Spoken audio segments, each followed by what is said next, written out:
Yo, welcome everybody back to another episode of whatever the heck this is called. It's just two The day guys linking up after talking Niners. The day after is the a couple days the after the day after the day. the day after the day. That's what we're gonna go with today. That's spot on. That's money. Shameless plug before we get started. Wherever platform you're watching this off of, make sure you hit the like button because that's good for the algorithm. Make sure you comment as well. Comment with us throughout the show. And if you're not subscribed, I don't know what the hell you're doing at this point. If you're, continuing to watch these videos, make sure you subscribe. Jason, how you doing, my boy? I'm good, man. 49ers have a big win, and they're on their way to the most important game of the season, which is something that it was hard to envision a few days ago. And a few days ago, a few weeks ago. Yeah, that's all you can really ask for. You're playing the Minnesota Vikings, and they're right in front of you, and the 49ers are back in the playoff hunt. It's good times around here. Oh man, this playoff-like atmosphere that's going to happen on Sunday against the Minnesota Vikings is going to feel amazing because that was actually the last time I was at a game in Levi's was that divisional round against the Vikings where I was kind of nervous, spending money out of pocket, going to the game, getting the tickets, playoffs. It's already ticked up a bit more than what everyone's saying through this regular season, and especially the season ticket holders, what they're saying through this regular season. So I was nervous on my way up there. Kirk Cousins, he's goofy looking, but he's a hell of a quarterback. Dalvin Cook, hell of a running back. They had Diggs at the time, hell of a receiver, as well as Thielen, hell of a receiver. But you take off a Diggs wide receiver and replace him with the Justin Jefferson. Okay, that works Ridiculous. out. So yeah, I'm excited for this one. I'm super excited. Let's see what happens. Let's talk about what has happened with the 49ers though. We're going to go ahead and finish the sentence. So I'm going to ask you to finish these sentences here, as well as you guys comment in the comment section to finish the sentence as well. This version of Jimmy Garoppolo will win ball games. I mean, and that's the best way to put it. And I mean, I don't know what people expect, or if they're expecting something that Jimmy.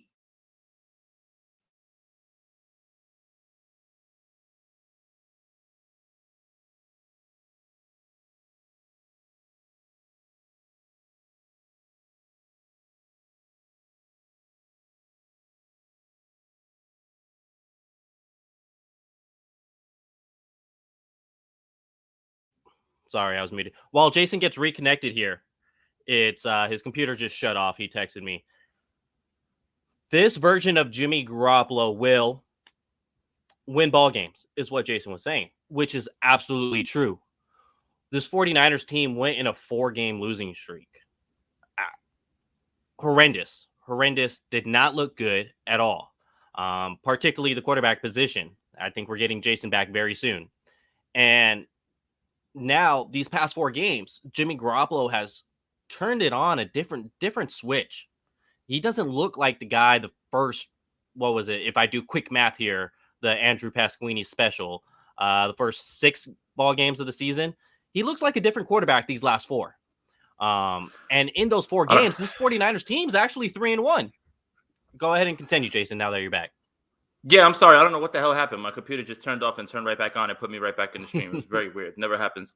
What I was saying is I don't understand what people want from Jimmy Garoppolo, right? I mean, the offense is doing what they're doing in terms of just straight up being efficient, winning the game, never putting him in a position to put too much on his plate. Because let's be honest, you shouldn't be putting it all on your quarterback regardless of who it is. I mean, that's just how it is, right? Especially when you're talking about like straight up like Jimmy Garoppolo, who is just efficient, man. He's just been efficient. He's been fine. I don't understand what people want. As long as the 49ers are winning ball games, you're just nitpicking for no reason. If you want to be concerned that game scripts won't flow this way, because they won't. Nothing is perfect in the NFL. You can't just keep doing the things over and over. That's fine. But to nitpick the way that he's been playing and the way that this team has been winning, that's different. Like, I don't think that you can really do that. So I think that he's been fine. He'll win ball games this way, and that's it. That's all you really need. Yeah, I agree. Like I said, the way he's been playing, they've been 3-1, and that one loss was against the Colt McCoy Arizona Cardinals. We know who Jimmy Garoppolo is. We don't expect him to be this, Aaron Rodgers like quarterback, but what he did in that game was more than enough to win them that game. Defense was disgusting. Turnovers didn't help. So we could have been saying this was a 4-0 stretch, and I expect them to go and continue to a 4-1 phase over these next 5 games after beating the Minnesota Vikings. Yes, I'm going to go ahead and say that prediction way too soon here on a Tuesday. Let's jump to the next one. What Kyle, as in Kyle Shanahan, what Kyle has shown us the past weeks is what we expected going into the season. This is what we thought the 49ers would be. And again, throw the opponents out. It's the way that they're running their offense. It was always going to be ground and pound, control the clock, defense holds it down, efficient throws, just making sure that you're scoring touchdowns. That's the one thing that I could say that has improved. Obviously, the red zone attempts aren't where you want, but when you're scoring at the highest level that they are right now in the red zone, that's all you can really ask for. So I thought that this team was going to be doing all season, basically running the shit out the ball and just continuing to bludgeon teams. And now you're seeing it in these last 2 weeks. So I think that these past few weeks is what we expected going into the season. Yeah, and I think it's what it shows is that he's still learning. He's still learning. I don't care what year this is on the job for him. To say Bill Belichick's not still learning with the New England Patriots that's a false narrative. So what it shows is Kyle's still learning. He's getting back to his roots. Whatever they tried just wasn't working. Run the ball, time management, take care of the ball, keep your defense on the sideline, and that's what they're doing. So just get back to that winning formula. Kyle, you're still learning. I get it. Let's keep it going now. Let's not take a step back. Let's keep it going. People were concerned if this 49ers team was going to find their footing for this season. Even if they were going to find it next season under Kyle Shanahan. But Kyle Shanahan showed he could still do the job. He's still learning by going back to the basics. That's key. Going back to the basics, running the ball first in this offense. And hell, he didn't even have Jeff Wilson Jr. average 3 yards per carry, as you see on the bottom ticker. It was 2.6 average. Kyle Shanahan still gave him 19 carries. Yeah. So he's sticking to his guns. He didn't abandon it too early. Who knows? I still expect them to win that game against the Jaguars, but you just never know in a different reality if Kyle Shanahan just got away from the run real quick and things didn't turn out that way. Time of possession is a little different, but I like what we're seeing. Let's keep it going. This is the winning formula. Let's talk about someone that's a big piece of that winning formula. Huge piece of that winning formula. Deebo Samuel will make. People talk about him in the MVP discussion. Okay. And when I say it, obviously we all know the quarterback award. So for everybody on Twitter who's like, well, wide receivers never. I didn't say win. I didn't say win. I said discuss. And when you listen to what the term MVP actually is, most valuable, where on earth would this team be without Deebo Samuel? That's my point about most valuable, right? You're not getting what you're getting from Jeff Wilson. Guess what? The best running back on the field was Deebo Samuel.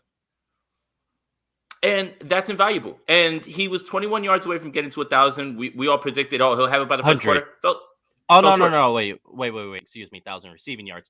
I thought you were talking about fell short of 100 rushing yards in that single game. Yeah. My bad. Go ahead. So, no, you're good. 21 away from 1,000. We all assumed that he was going to get that in the first quarter. But curveball, guess what? He's the running back now, and the most efficient one. And that's what makes him so invaluable. That's what makes him so valuable I should say that. So again, you need to discuss him. He's not going to win it. Tom Brady's going to win it. Tom Brady's going to win the MVP, and nobody will have a problem with that, anything like that. He would have a much better chance at winning Offensive Player of the Year, which we have to continue to see how it's playing out. But yeah, he's up there. But when I talk about him being in the MVP discussion, it's because if you took Deebo Samuel away from this team, they have about 2 or 3 less losses. Let's just keep it a buck. And the Chicago game, he literally saved the season. You were there. Yes. Yes, and that's when like I looked over and I said, "Yo, did he just save the season?" Because the offense was stuck in neutral Mhm. and literally just a swing pass on a 3rd and 20 that was supposed to just get a few yards to give some room for Mitch to punt. He literally takes it to the crib basically and changes that whole game and changes basically. Obviously, they lose the next week against Arizona, but that win springboarded them because they've won 3 or 4, and that includes one of those. So right now, Deebo Samuel is second in receiving yards per game. He's only behind Cooper Cup, and that and that's because Cooper Cup gets a crazy amount of volume over there with the Rams, and especially with Robert Woods gone and Odell trying to pick up that offense. That volume is not going to go away anytime soon. But what if I asked you this, and I finished this sentence, and I'm going to put this on you: Deebo Samuel will make first team All Pro. Yes, I mean, right now, it would be him and Cooper Cup that would be the 2 wide receivers to start. I mean, at this point, right? I mean, Right. unless Justin Jefferson continues his tear that he's on, but right now, all-purpose yards, he's second behind Jonathan Taylor. And Mm-hmm. when I say all-purpose yards, that's rushing, obviously, and that's also kickoff returns and everything else that he does. And Mm-hmm. he also leads the league in yards per touch. And that's just again, when you really think about the way that he's getting the ball behind the line of scrimmage, on jet sweeps, just handoffs, for him to continue to do that, I think that just strengthens his case more than anything. I think I saw a stat. I forgot who it was. It was from a tweet. It was a super analytical stat that Deebo Samuel had more rushing yards above expected in that Jaguars game, like per rush. So in those 8 carries, than Jonathan Taylor did, and Jonathan Taylor obviously went off against the Buffalo Bills. And yeah, that could vary, up and down depending on the carries that Deebo got. But this guy's a wide receiver. That's insane. I don't care if it was just 8 carries. If he's averaging more than what Jonathan Taylor was, that just shows what the special talent he is. And I was talking with our guy Javi Vega during our podcast that was released today on Niners Nation. It's that seeing Tavon Austin on that field, what Deebo Samuel is doing is what everybody thought Tavon Austin was going to be. Absolutely. And that's kind of when we were talking about the Jaguars game, is like Laviska Shenault's another guy on the other side that they thought would be something like that, but that ended up He being Jamal Agnew. he said it. He said it in the pre-draft because I think he was trying to go to the Niners in that, where he goes, "Oh, who do you compare your game to?" And Laviska Shenault said, "I compare myself to Deebo. I think I can beat Deebo in the NFL," and which is basically saying that he loves Kyle Shanahan. So I think he was trying to pitch himself to the Niners. But yeah, it's Jamal Agnew who's now on the IR for the 40, or excuse me, Jaguars. Unfortunately, I mean, but yeah, I mean, it's funny because that's exactly what they want Laviska to be, and they were running that with Agnew, and that's really funny that he actually compared himself to Deebo because they do kind of mirror each other with their skill sets. Mm-hmm. Now, I do think they need to get this guy back Mm-hmm. if they're going to make a push. Mm-hmm. The 49ers are blank without Elijah Mitchell. Less explosive. I mean, Okay. he for all the talk about his vision, and yes, obviously that has to improve for somebody who wasn't supposed to be the starter, 6th rounder. It was supposed to be somebody who was going to be, just a toss in at the, in the middle of the season, right? So week 1 he comes in, and when you watch the film, sometimes there's places where he could take the runs, and he said so himself, and so did Bobby Turner. But he's improved that so much, and I think that what he's doing right now, or what he did, the Rams game, he had, what was it, about 21 touches or something like that for 90 something yards, right? Like that's not really gonna blow you away, right? But what I was impressed with was in between the tackles was an outside zone, so they're using him however they can to attack whatever defense the right way. Okay, because that wasn't the way that they wanted to attack the Rams. They wanted to keep him in between the tackles, and he was up to the task. Now, weeks prior, it was all outside zones, tosses, things like that. So, I mean, I just think that it's less explosive because, I mean, I never really liked the mini Mostert comparison because nobody's as fast as Mostert. Nobody has his vision. Nobody has his put your foot in the ground and cut. I think that's disrespectful to him. But they do miss that sort of explosion that Mostert gives and that Mitchell gives, because he's clearly the one who is the fastest running back in this room. Yeah, and I think that comparison gets made just because he's the closest version of what they could possibly get from a Raheem Mostert. Trey Sermon's not going to give you that version. Jeff Wilson Jr. is not going to give you that version. Even Jermichael Hasty's not going to give you that version. So Elijah Mitchell gives you that best version to replace a Raheem Mostert. Now, I would be lying if I said the 49ers are limited without Elijah Mostert or Elijah. Look at what I'm doing. Look what I'm there you doing. go. You guys There you got me. go. Without Elijah Mitchell, if I said that week 1, I would have been lying. But now that we're on to week 12, I think the 49ers are limited without Elijah Mitchell. I think you could get away against a Jaguars team with Jeff Wilson Jr. averaging 2.6 yards per carry, with Trey Sermon averaging 3 yards per carry, not much better than that. And Deebo essentially he enhances what that ground game looks like against the Jaguars, because without his 80 some rushing yards, we're talking about a sub 80 performance from the running backs, sub 80 yards on the ground. So I do think they are a little bit limited without an Elijah Mitchell. I did see you put out a tweet saying no to Philip Lindsay. No, but oh my God, I'm a little intrigued. I'll leave it at that.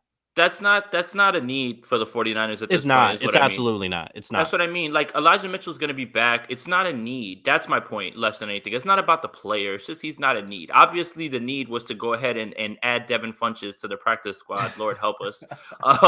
But no, that's what I meant. It's nothing against the player. It's just that's not a need right now. This isn't fantasy football, and I love the 49er fan base, man. But anytime anybody gets ever cut, it's like, man, go bring him in. Bro, you don't need Philip Lindsay. He's not going to offer anything else, and he needs to be able to pass block. Don't say this is not fantasy football, because guess what I did? As soon as they shipped off Ingram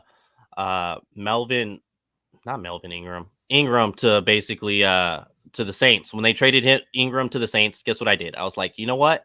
I'm going to pick up Philip Lindsay because he could potentially get something out of this Texans offense. I dropped him in like a week.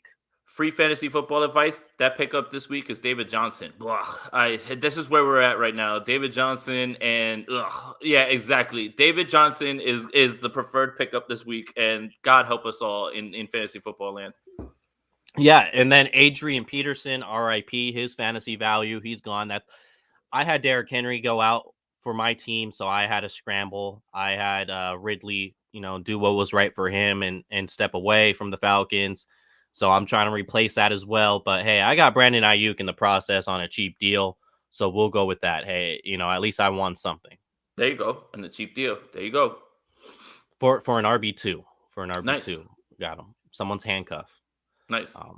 Let me ask you this though: 49ers defense shown they are blank because we haven't spoke about them since the Cardinals game.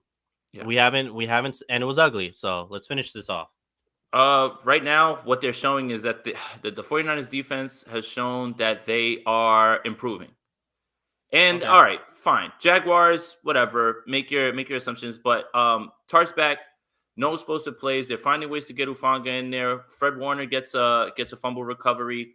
Arden Key has been somebody that nobody's really talking about, which you can look at it two ways. And I'm not trying to be negative, but this is the way to look at it. I don't want Arden Key being the second best pass rusher on this line with Nick Bosa. No disrespect to him. But hey, 3 straight games with a sack, that's fine and everything. But if I had one concern with the defense, it would be they need to get home a little bit more. That's it. And it's not as much as the secondary as people think it is. I mean, Emmanuel Mosley is playing very well. And with Ward and Tart back there, I feel safe. Josh Norman is going to give up what he's giving up, but at least, you know what, I can say this, he punches the ball out. I mean, he's not completely killing this team. So I would say that they're improving and they're getting healthy at the right time. So more reinforcements will be coming. Where does Drake Greenlaw fit in? I'm of the mind that Azeez Al-Shaair should stay exactly where he's at because he's playing so well. And it's the way that they're using Hufanga, Tart, Ward, all 3 of them on the field, playing Hufanga a little bit closer to the line of scrimmage so he's not out to dry on coverage or anything like that. And Jimmy Ward giving them that flexibility. They're improving. Everybody's getting back a little bit healthier. Just a little bit more from that defensive line, please. No disrespect to Arden Key, but that's not the name that I want right behind Nick Bosa in terms of pressures and getting to the quarterback.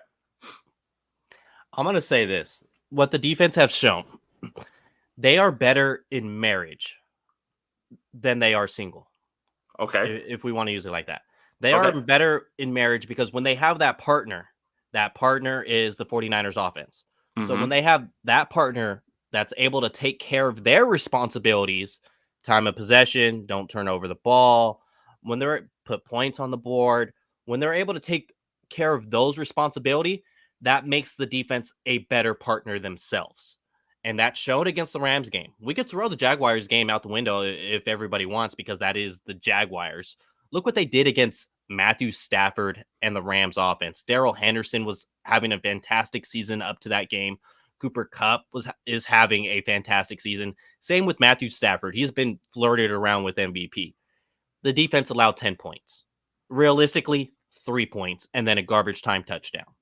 Mm-hmm. So they are great in marriage that way. Look what they did against the Jaguars. Same thing. Same thing. Now, when I say they're not good on their own, being single, they're a little wild. They could give up some points. They could give up some first downs. They don't know how to be independent. They need that partner to show them the right way. They want to do their own thing. They give up the points. They don't create the turnovers. They don't make the offenses, feel a little pressured. The opposing offenses feel a little pressured when the 49ers offense is doing their thing. So they are really good in marriage. Not the best being single. Not the best at being independent.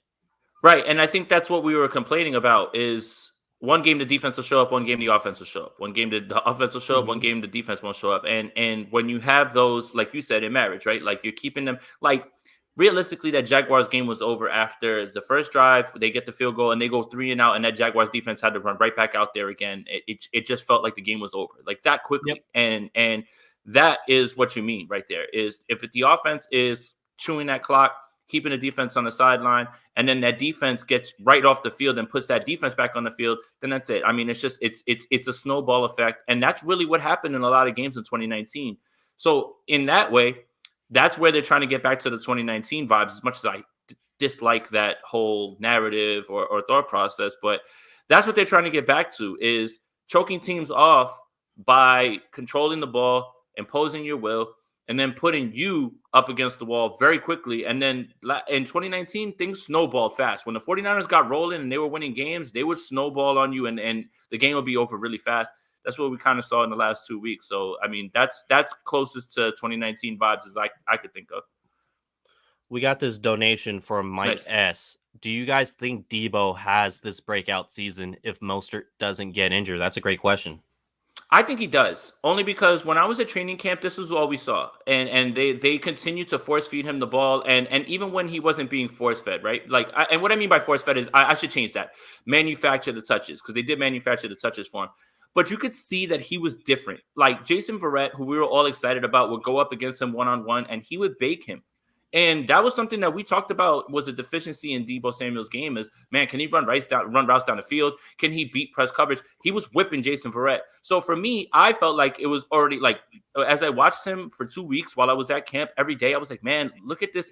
And he continued to stack those days and it translated right away. So I would say, yes, I didn't see it before camp, but after I walked out of camp and it didn't matter who was the quarterback, whether it was Lance or Garoppolo, when you watch the reps one-on-one, Deebo Samuel looked like a different player on top of the fact that they manufactured touches and want to get him involved so much. I'm going to say yes as well, because when you take out a Raheem Mostert of this offense, yeah, you're going to be affected in some way. But what was still happening? You were still getting 100-yard gains from an Elijah Mitchell. You got an 89-yard game from a Trey Sermon when they played against, that was the Packers. So they were still getting production from the ground game. But I do think what's the difference with Deebo Samuel is we're seeing his targets being a little more downfield early on in the season. His big games, he's running in-cut routes that's putting him in a lot of these routes aren't run vertically. He's running at a horizontal angle, so he's running full speed, hit him in stride, and then he continues his momentum and bursts upfield. So what we're seeing with Deebo Samuel this year is those downfield targets that he didn't necessarily have in 2020. He had some in 2019, but he didn't really have them in 2020. In 2020, it was a lot of behind the line of scrimmage stuff. So now that we're seeing Deebo Samuel past 10 yards on these posts, on these in breaking routes, we're seeing him being utilized to his potential. This is something we've always said is, okay, I want to see Deebo Samuel doing his whole yak yards after catch as a downfield receiver, because now those, 12 those passes that are caught at 12 yards past the line of scrimmage, he's turning those into 30-yard plays, opposed to an end around pitch pass behind the line of scrimmage, turning those into 15. So he's able to basically double his net value, being targeted downfield a little more. And I think, like Jason said, he was there in camp, and I think that was the plan all along for Shanahan and this offseason. And even with Raheem Mostert out, they're getting a very good production from the running back position. Would it probably be different and maybe more production if Mostert was in there? Yeah, probably, just because what he's able to provide as a running back is just insane. You don't really see it. It's just, you wish you had the longevity or the durability with him. But yeah, I think you still see it. I think you still see this crazy season by Deebo Samuel for sure. Yeah, and another thing is like, don't discount Deebo being motivated by hearing what everybody says. And I'm Yep. not talking about what people say on Twitter or anything like that. I'm talking about the people who are like actual analysts and people who want to discount them, glorified running back, extension of the run game, all those things. Seemed like he came to play with a chip on his shoulder, and that was a little bit different. And I think that that's a big motivating factor as well too, coupled with the fact that Kyle Shanahan clearly wanted to get him involved, which is what we saw pretty much all in camp. But yeah, Raheem Mostert being there, obviously you wouldn't have Deebo Samuel in the backfield as much. So obviously that wouldn't be happening if he was there. So, I mean, that's all purpose yards. But I think right now as a receiver, you could see the steps. You could see it happening in camp, and it's just translated over into the season. He's been an absolute joy to watch this year. Absolutely. It's been fun, especially, the chain that I want to get in the cubic zirconium with the gold plated, because that's what my budget tells. I probably can't even afford that in cubic zirconium. So, Yeah, that's a big just love that's a to see big it. chain, man. That's a big chain. My neck hurts. But yeah, I love to see it from a guy like Deebo Samuel. Yep. Defensive MVP. Who is that? Nick Bosa. I mean, my goodness, man. He's not even fully recovered from the ACL. What on earth? I mean, he's already tied his career high in sacks, the tackles for loss, and the guy's in a chokehold every third rep. And I mean, think about this. I literally just told you that, like, right now, the second pass rusher on this line is Arden Key right now at this point, with the way that he's been playing the last 3 games.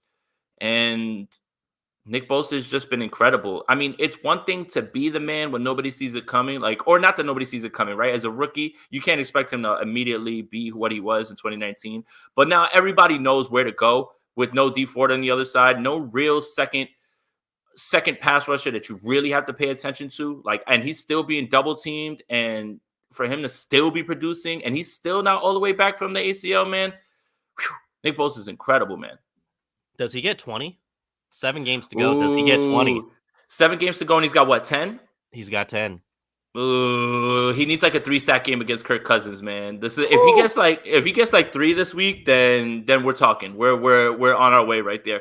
On one of my podcasts, I believe Tim Sprinkles of the Denim Dungeon podcast, shout out to Tim and Brian. Actually, his bold prediction was that Nick Bosa was going to break the record, the single season record. For a few weeks, it looked like he was going on his way there, but as things kind of changed, with the way that people were chipping him, and he gets no holding calls at all. Obviously, he's tapered off a little, but a 3-sack game right here against Minnesota, I don't have him right back in the thick of it with a chance to do the impossible at this point. You know what? I'll take a 5-sack game against Russell Wilson and the Seattle Seahawks the week follow. Give me a 5-sack game against that horrible offensive line, and then have Russell Wilson request the trade right after that game. Hey, this is it. I'm done. I'm going to finish off these 5 games with you guys, and I'm done. I would love that. We got a donation here from Sean. Thought, put Shire on the edge opposite of Bosa, speed with linebacker mentality, help with screens and QB rollouts, Greenlaw back at his spot. Bang, bang. Problem is that that's what they wanted Ebukam to be. And no disrespect to him, but that just hasn't worked out in the way that they thought it would. I mean, I thought they really thought that it would be somebody who could mirror kind of what D4 does and have D4 be a specialist. Unfortunately, D4 is injured, but the Ebukam thing has not really materialized. The only problem with this is if you have him on the edge, he's so good at diagnosing in the middle of the field runs. And I think that's really where my discrepancy with Alshire and Greenlaw goes, right? So obviously Greenlaw is better in man coverage. We all know that, former safety, we get that. But what Alshire is doing, and he has 14 tackles for loss per Sys Data Hub, is he diagnoses the run and he hits the gap and he hits it hard. He's a thumper. And I think that he's not really a pass rusher in that way. So, I mean, I get the idea, Sean. I absolutely get the idea. But I think that the 49ers are going to have to find a way to generate pressure another way, because I think what Alshire does is invaluable in the run game. And he's so good at diagnosing those holes and hitting them and knocking guys out. Like, I mean, Jonathan Taylor, he had a pretty good game against the 49ers, right? But there was like 2 or 3 times where Alshire knocked him in the backfield and just like and just sent him back. So I mean, that should just go to show you that like Jonathan Taylor is the best running back in the game right now, because Derrick Henry's hurt and he's literally destroying defenses. He literally just destroyed probably the best defense in football right now, the Buffalo Bills this past week. But Alshire was putting him on his back. So I think that it would be too hard to move him over and turn him into a pass rusher when what he does and what he's suited to do with his skill set is stop the run. Correct me if I'm wrong, Sean. Does this thought come from Micah Parsons and the Dallas Cowboys and seeing what his speed is doing for that defense, transitioning him from inside to say, hey, yeah, they lost Lawrence, and now you're going to go play edge and just go do what he did as a game record with his speed, essentially. I kind of think that's where that thought comes from. Correct me if I'm wrong, Sean. But yeah, it would be fun to see Azeez go off the edge a little bit, but my preference would to see him inside. That his just instincts is fantastic for such a young player that hasn't really had the time spent at the inside linebacker position in the NFL. And remember, this is a guy, Lane Kiffin, basically wrote a personal letter to all 32 teams saying he's going to be a star. He was up for the top linebacker award his year before going out, and then he had the knee injury, and that's where he became an undrafted free agent. Also, I think it was because of his size. Some scouts thought he was a little too small to be inside linebacker in the NFL, but he's showing that he's more than capable to be basically Batman's Robin. And Batman, you consider being Fred Warner at that point. He's showing to be more than capable of that. And you'll take that at that point. It takes a lot of stress under Fred Warner. And that's basically what you need, since his workload is being stretched out so much like his rookie season was. And that's why we're not seeing the Fred Warner of last year, just because his responsibilities aren't the same. So if his responsibilities aren't the same, you need someone else to kind of pick up the other roles. And Azeez, I think he's doing that at a higher rate than what Drake Greenlaw would do. He gets there faster. His instincts are just much higher. Yeah, and my issue with my case for Alshire staying in his spot and not bringing Greenlaw in.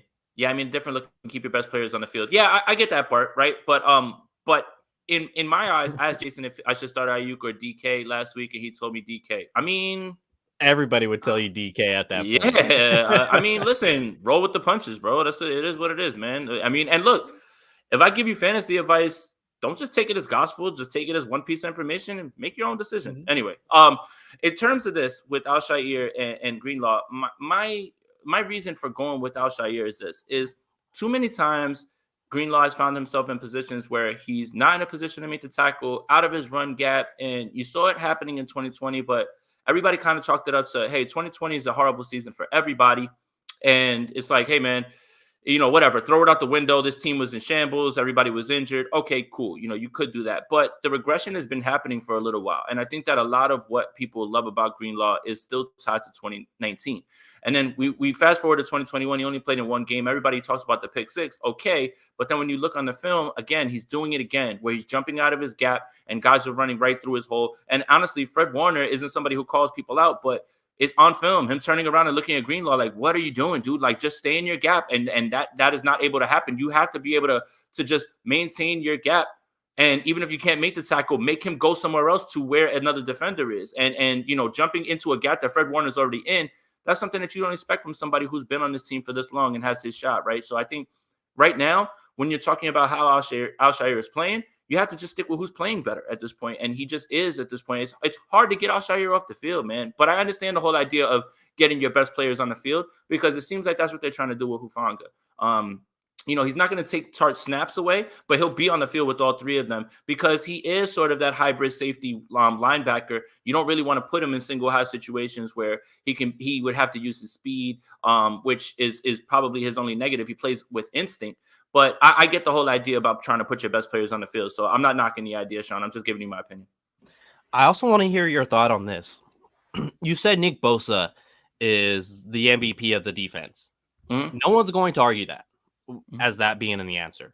But what if someone gave you the answer of Jimmy Ward is the MVP of this defense? Look at the game he missed, gave up 300 yards passing against Colt McCoy. The back end secondary had no idea what the hell they were doing. Communication was completely off. The run filling wasn't the same, especially on screens. James Conner just went completely off. And now you see him in there 2 games in a row, 2 interceptions on Stafford, one of them for a pick 6. And, Trevor Lawrence hasn't looked good all season. So we'll take that for a grain of salt. But this defense, it looks different with Jimmy Ward in there. I think I would change it from MVP to leader. And I think that's what Jimmy is more than anything, right? Because we found out that they held a team meeting before the Rams game. It was him, Armstead, Fred, 3 guys who are tenured, spoke to the defense at the team hotel. But I think that there you go, Ben. He's the leader, man. And I think that all that communication stuff is important, right? Because Hufanga and Tavon Wilson, they were getting beat over the top. Hufanga was, going through his rookie stuff, which is it's not a problem for me, right? I have no problem with rookies getting through reps and understanding things and seeing things, right? It's the veterans when you're getting whipped. Like now you're really not offering anything because what are you learning? You should have already known stuff like that. But when he's there, the flexibility of being able to drop him down, cover the slot corner, just in case let's say KK is not on the field, and then keeping Tartan Hufanga on the back end, that stuff is invaluable in what he can do. And I think that if you would change it, I wouldn't change it. I would change it from MVP to leader because what he brought, that energy, and finally, getting those interceptions, which I'm tired of hearing about it because I literally make the point over and over, and I feel like I'm belaboring it. You can't get interceptions when they don't throw the ball your way, and you can't. And sometimes, and both of those interceptions were freak accidents, and that's something that happens on interceptions as well too, right? The first one's an arm punt where it's literally he's just standing there waiting for it to come down to him. Nothing that he necessarily did in terms of like fighting for the ball. There you go. And then the other one was a drop literally right off of the hands of Higbee, right? So if you notice, right, Trayvon Diggs, everybody loves Trayvon Diggs, right? Interceptions. He's penalized a ton, and he's giving up a ton of yards as well, too. People are testing him, so he's getting interceptions. Now, good, he's ball hawking, and that's great, but you can't get interceptions when they don't test you, and I think that that's what Jimmy Ward has brought. Would you rather have a guy who's getting the ball taken away all the time or getting beat over their head for touchdowns, or the guy who, when you see him covered against somebody, you're like, man, I'm not even going to throw it his way, anything like that, because I know that he's gonna wipe that whole route out. And for me, I would rather take the solid floor of knowing that you're never going to test Jimmy Ward if he's caught one-on-one. You're on mute. Got you. I realized that when I was about to say something, so I did the awkward open the mouth face. How different would this game look, especially where you have Thielen? Conklin's okay. He's not terrible. He's okay in the red zone, as well as Justin Jefferson. Like, how different would this single game look if Jimmy Ward wasn't on the field for this defense? Yeah, I feel like they would be struggling. They would be struggling a lot.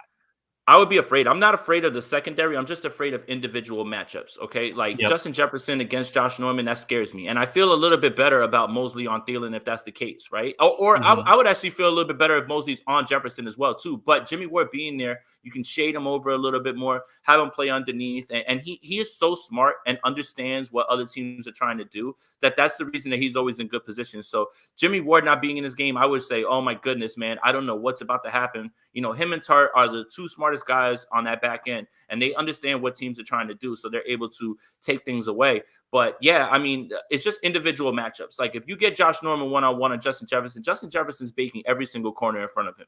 So it's not a knock at Josh Norman as much as it is that I know that Justin Jefferson is playing well. And right now, Kirk Cousins is probably playing some of the best football of his life, if not the best football of his life, in terms of, like, he has 2 interceptions right now.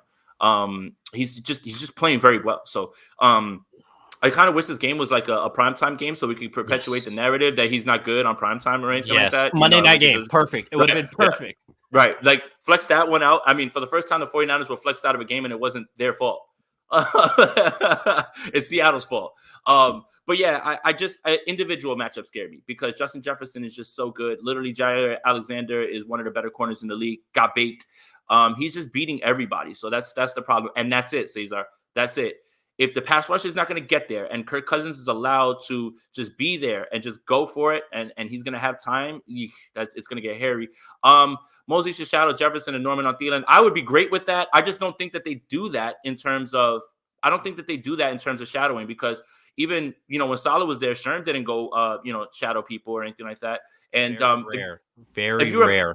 If you remember in 2019, it was Ahkello Witherspoon who gave up the 1 touchdown to Stephon Diggs in that game, and then he got pulled like right there. So I mean, it's hard to have them change that. But yeah, I would love to see Mosley on Jefferson. I would take my shot there as opposed to having Norman on him. But both of those guys scare me, and it's not going to be an easy touch. I mean, it's not going to be something that's easy for these guys on the other side. See, this is the thing. Anyone could say Bosa, and you're absolutely right every time. The kid's a generational freak. If Bosa's not in this game, what would you say? That I'd be scared to death. They're gonna pick apart. Same thing. There's no pass rush. That's what I would say. Yep. There is no pass rush. The pass rush isn't getting home, and Kirk Cousins stood back there, built a house in Northern California, and found Justin Jefferson eventually, or Adam Thielen eventually. That's what I would be saying. Or just dump it down to Dalvin Cook if everybody's rushing up and everything as well too. I mean the play action, everything that they kind of build off of Cousins is amazing off play action. And if they're able to get that run game going in any way, then things start to get hairy because now you have guys pressing up a little bit more. That's when those shots happen down the field a little bit further because one thing that really is kind of never spoken about with Kirk Cousins, and you kind of saw it this week, but it's actually littered all over his career. He's actually pretty good when there's somebody in his face. He actually stands in there and throws the ball well. Like that touchdown he threw to Justin Jefferson, he literally had a guy knocking him to the ground, and he just Jefferson's down there somewhere, and he threw it up into a spot where only Jefferson can get it, and he scored a touchdown off of it. So this is going to be I'm really juiced for this game because it's going to be it's much closer than it was in 2019. I mean, I know you said you were nervous when you went to that game, Leo. I knew for a fact the 49ers were going to be moving on. I never really had it in inkling. It was the financial that I've spent going to that game. Yep, the financial investment that made me nervous. Right. I wasn't necessarily dude. It was. Remember Quan coming back and they released that video, the hype video. Yeah. Ooh, fun times. Let's get back to it, Kyle. Come on, Jimmy. Let's get back to it. Fun times, man. Jeez. When did this be the kickoff to just having those vibes all over again? And we'll see. What do you trust more in this game? Right now, we're just talking at this point. What do you trust more, like man coverage or zone coverage against this Vikings team? I think it's got to be a little bit of both. I mean, you have to if the pass rush isn't getting home before, then you have to start sending some different fire blitzes and things like that. And that's some of the stuff that you can't run when Ward and Hart are not out there. And I think that's what people don't understand. It's like, okay, you want the rookies to play, but you can't run the exotic stuff on the back end. Oh, you know the answer to that question, Ben. You know the answer to that question. But that's just some of the stuff that Hufanga is a rookie, so you can't really like leave him out there to dry or anything like that, right? Because he you can't run that exotic stuff because he has to be able to cover on the back end. Now Ward and Hart are there. Now you can do some of those more exotic things. And if 4 is not going to get there, then send 5, send 6, because on the back end you guys are going to be all right with Fred underneath and those other guys locking up if they're playing well enough. Yeah, and it's funny that how we got to this whole marriage topic, and they say that that Ward and Hart, they fight like an old married couple back out there. They have so much experience together to where you can do those exotic looks to where they could kind of less communication to each other and still know what the hell each players are doing when it wasn't that when they weren't in there. That's where we saw just the lack of communication within the defense. But yeah, if you get a guy like Hufanga in there, maybe you do run a little bit more zone. The thing is, I think it's great to run the zone against this team because I don't trust Norman to be man on man on either Thielen or Jefferson. But I would like some type of. I don't want to see soft zone. Yeah. That's what I don't want to see. Because now if you're playing soft, the Vikings and Kirk Cousins, they're going to take those 5-yard outs, 5-yard ins, 10 out of 10. They'll take that all day long. You'll see his completion percentage being at 85%. Just don't play soft zone. Just mix it up. You got to mix it up against a smart team like this. Just don't play soft zone. That's it. That's Yeah, all and I just got. shade somebody over on Justin Jefferson because my goodness, he's good. Like it's so crazy. You brought it up. You go from Stephon Diggs to Justin Jefferson. It's just like, what on earth? How? I mean, Two of the that's best route runners in the game.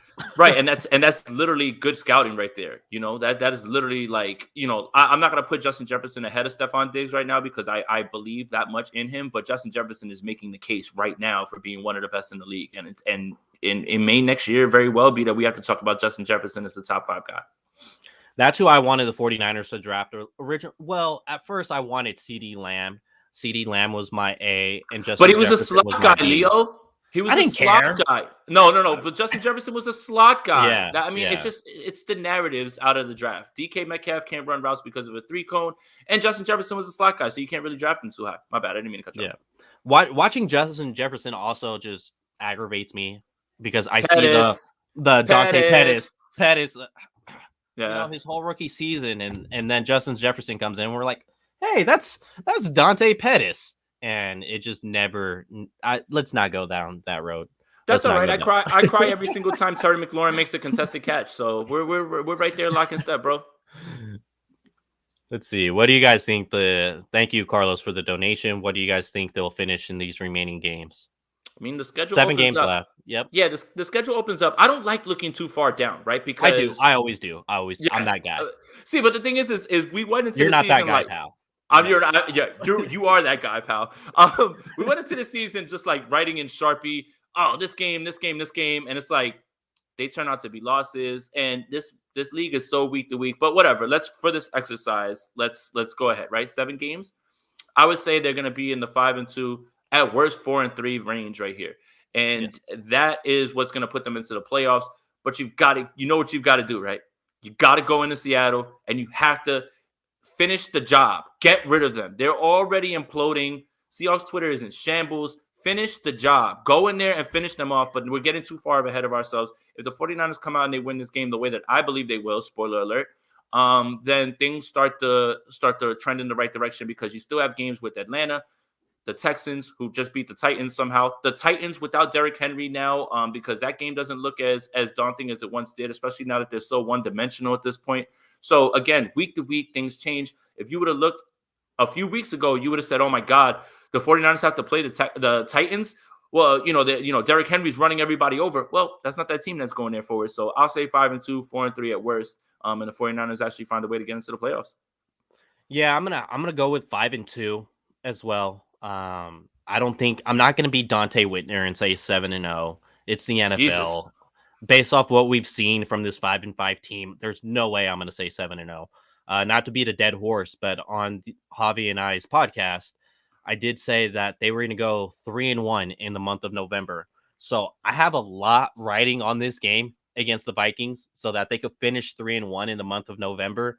But I'm going to say 5-2, just because it's the NFL and that there is some tough matches in there. A short week going to Tennessee. Yeah, they're trying to figure out their footing without Derrick Henry.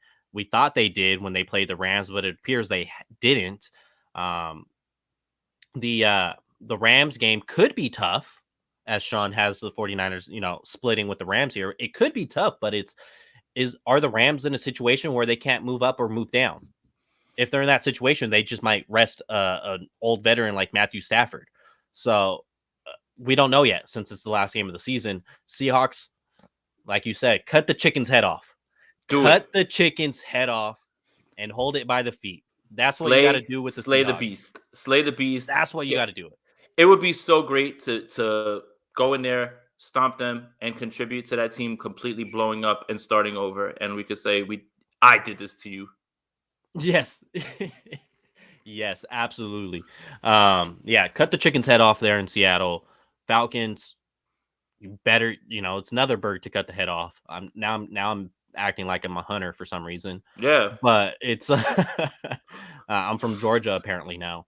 Oh But man. it's you just got to take care of business against the other teams, the other ones you face. They're teams that you should be on paper. They're probably going to be favored for all of these games besides the Rams one, depending on that situation. They will probably be favored for 6 out of these 7 games. So go 5-2. You're in the playoffs. Division seems too far of a stretch at this point. You need too much to happen since it's 2 teams in front of you rather than just one. But go 5-2, get in the playoffs, and who knows? You know, a West Coast team hasn't won 3 straight road games and went to the Super Bowl. Be the first one to do it. Well, I think that Now, Rams see, now I'm getting too far. Now I'm getting too yeah. far. The Rams game is going to mean something, I think, because I don't think the Rams are going to be competing for that number 1 bye. But they are going to be competing for seeding, trying to figure out if they have a home game and that type of thing. And the 49ers are absolutely going to have to try to win that game to either solidify their position or something like that. Like, I don't think that's going to be a meaningless game, man. I just think that right now it's pretty clear that there's going to be, it's either going to be Green Bay or Tampa Bay that are going to be fighting for that number 1 seed, which is the 1 bye. And everybody else is just going to be jockeying for position to make sure that they get at least 1 home game. And I think the Rams are going to be involved in that game. So, yeah, I mean, it's not a bad take, honestly, to say that, especially considering that we know that Sean McVay is little bro, and I thought it was Jared Goff. It's not. You just little bro, man. Like it don't matter. Matthew Stafford, Jared Goff, Kurt Warner. It don't matter, bro. You are little bro as long as you're on the sideline across from Kyle Shanahan. You are little bro until things change. So, yeah, I mean that's not a bad take by Vader. Well, just lead the Rams into the playoffs, and Sean McVay doesn't know how to take the lead, or excuse me, into halftime, and Sean McVay doesn't know how to win a game when trailing at halftime. He's actually winless in his career when trailing at the half. So that's all you got to do. Just dominate the first 2 quarters of the game, and then boom, you beat the Rams. Open and shut case. Football is not as complicated as people make it seem, and right now, the one stat that we keep dropping on the Sprint Right Option podcast with Andrew Pasquini, happy birthday to my buddy, Andrew Pasquini. Make sure you get out there and you say happy birthday to that man because he is the GOAT. The 49ers are 5-0 when they outscore a team. 5-0. Boom. Okay. So in order to go 7-0 in these final games, they have to outscore the opponent in those 7 games. If they have more points when the scoreboard hits 0 on the clock, they have a very good chance to win that game.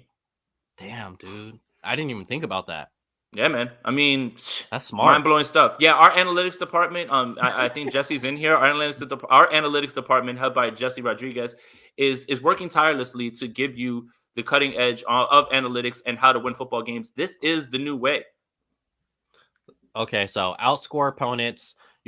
You'll win according to the 5-0 mark. I like that. So they just got to keep it going. Shout out you guys. Shout out Jesse, as you said. You guys are working hard in the analytics.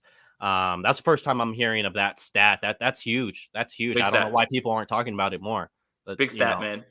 We're talking about running the ball is the key to win. Time of possession, not turning. They're saying that's the key to win. No, outscore your opponent. That's how you're going to win. Have more points than the other team when time expires, and you'll have a very good chance Jesse, to win. No. Yes, he's right. He's right. He's absolutely right. He's absolutely right. After that Arizona game, I was fed up.